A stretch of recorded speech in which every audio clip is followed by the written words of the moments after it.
सालों पहले एक गांव में सूरज नाम का किसान अपनी पत्नी के साथ रहता था। किसान बूढ़ा था, लेकिन उसकी पत्नी जवान थी। इसी वजह से किसान की पत्नी दुखी रहती थी। वो हमेशा अपने ही जैसे जवान पुरुष से शादी करने की चाहत मन में रखती थी। महिला के मन की बात को एक चोर समझ गया। वो रोज महिला का पीछा करने लगा। एक दिन उसने किसान की पत्नी को ठगने के विचार से उसे एक झूठी कहानी सुनाई। चोर ने कहा, सालों पहले मेरी पत्नी मुझे छोड़कर चली गई थी।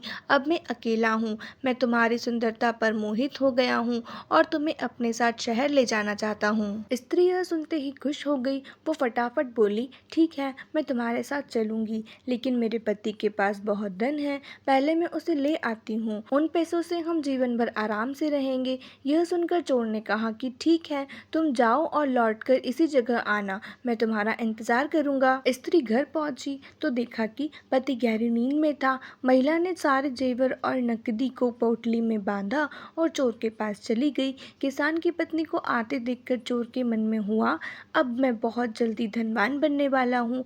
बस अब इस महिला से पीछा छुड़ाने की तरकीब निकालनी होगी। तभी किसान की पत्नी चोर के पास पहुंची। उसके पहुंचते ही दोनों दूसरे शहर की ओर निकल गए। कुछ दूर चलने के बाद रास्ते में एक नदी मिली। नदी को देखते ही चोर को एक तरकीब सूझ गई। वह महिला से बोला, देखो, नदी गहरी है, इसे मैं तुम्हें पार कराऊंगा, लेकिन पहले मैं यह पोटली नदी के उस पार रखूंगा, फिर तुम्हें साथ ले जाऊंगा। स्त्री को चोर पर पूरा विश्वास था। उसने कहा, हाँ, ऐसा करना ठीक रहेगा। फिर चोर ने कहा, देखो, तुमने भारी जेवर पहने हैं, ये जेवर भी तुम मुझे दे दो, ताकि तुम्हें नदी पार करने में कोई बाधा ना हो। यह सुनते ही किसान की पत्नी ने अपने सारे जेवर चोर को दे दिए। पोटली में बंधा धन और महिला के जेवर लेकर चोर नदी के पार चला गया।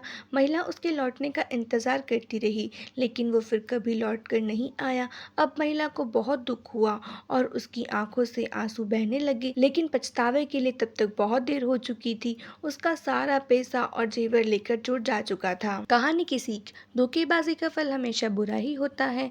व्यक्ति जैसा होता है वैसा ही काटता है। इसलिए कहा जाता है कि हमेशा हर रिश्ते में ईमानदारी दिखानी चाहिए। आज की स्टोरी बस इतनी। अगर स्टोरी अच्छी लगी तो लाइक एंड सब्सक्राइब करने को मिलते हैं नेक्स्ट वीडियो में। तब तक के लिए थैंक्स फॉर वॉचिंग।